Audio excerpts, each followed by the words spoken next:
সঞ্চয়। মানুষের যখন থেকে বোধ বুদ্ধি হয় সঞ্চয় করতে আরম্ভ করে দেন। সঞ্চয় করতে থাকেন ভোজনের, সঞ্চয় অর্থের, সঞ্চয় শক্তির।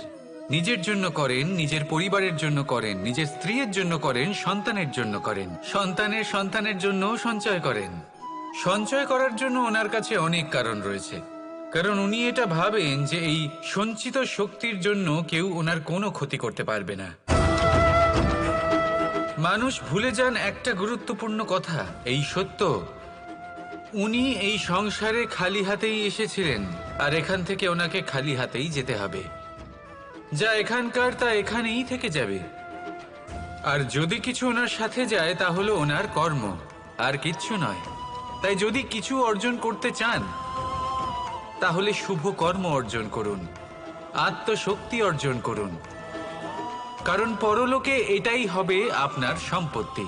তাহলে কি এটা আপনি অর্জন করতে চান না? আসুন আর আমার সাথে ভালোবেসে বলুন, রাধা রাধা। সদিচ্ছা।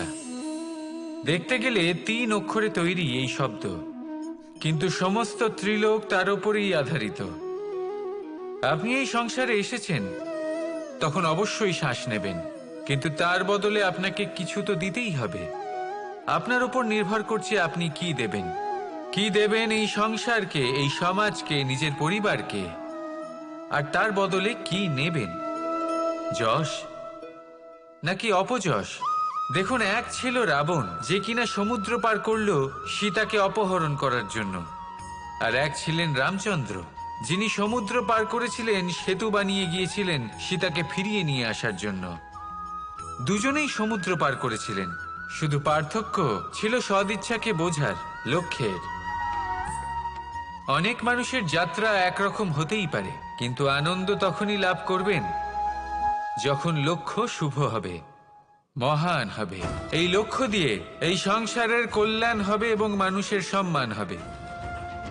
যদি আপনার সংকল্প উচিত হয় তাহলে আপনার লক্ষ্য উচিতই হবে, নয়তো শুধুমাত্র বিনাশ হবে।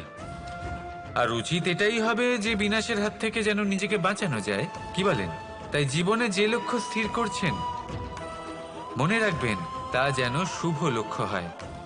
যদি এরকম হয় তাহলে আপনার যাত্রা, আপনার জীবন দুটোই শুভময় হবে। আসুন আর আমার সাথে ভালোবেসে বলুন, রাধা রাধা। সুরক্ষা। এই সুরক্ষা আসলে কি? এটা কি কোনো কবচ নাকি কোনো সীমা? এই সুরক্ষা আসলে অন্য কিছু। আমাদের মাতা পিতা, আমাদের প্রিয়জন, আমাদের বন্ধু, এই সমাজ, আমাদের শুভাকাঙ্ক্ষী, আমাদের আত্মীয়, এনারা সবাই আমাদের জীবনে কোনো না কোনো ভাবে সুরক্ষা দিয়ে থাকেন, একটা কবচ দিয়ে থাকেন কোনো না কোনো রূপে।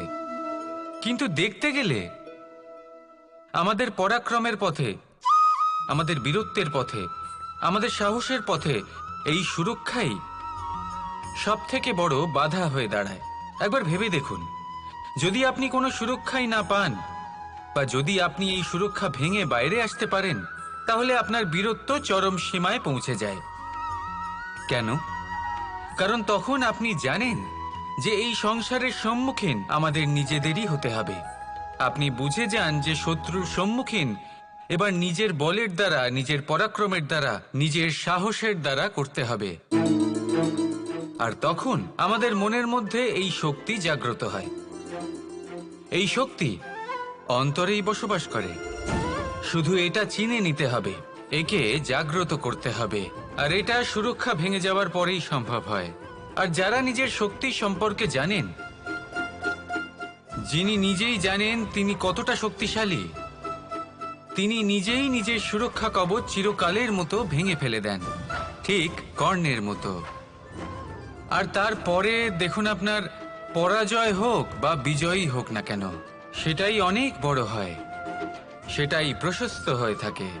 সেই জন্য ত্যাগ করুন নিজের ভয়কে, নিজের আশেপাশের এই সুরক্ষা চক্রকে ভেঙে ফেলুন, আর সম্মুখীন হন এই সংসারের নিজের শত্রুর সম্মুখীন হন। পরাক্রমের এই অঙ্কুর, তা অঙ্কুরিত হওয়ার জন্য বীজের উপরের এই কবচ, এটা ভেঙে যাওয়া অতি আবশ্যক। আসুন আমার সাথে ভালোবেসে বলুন রাধা রাধা।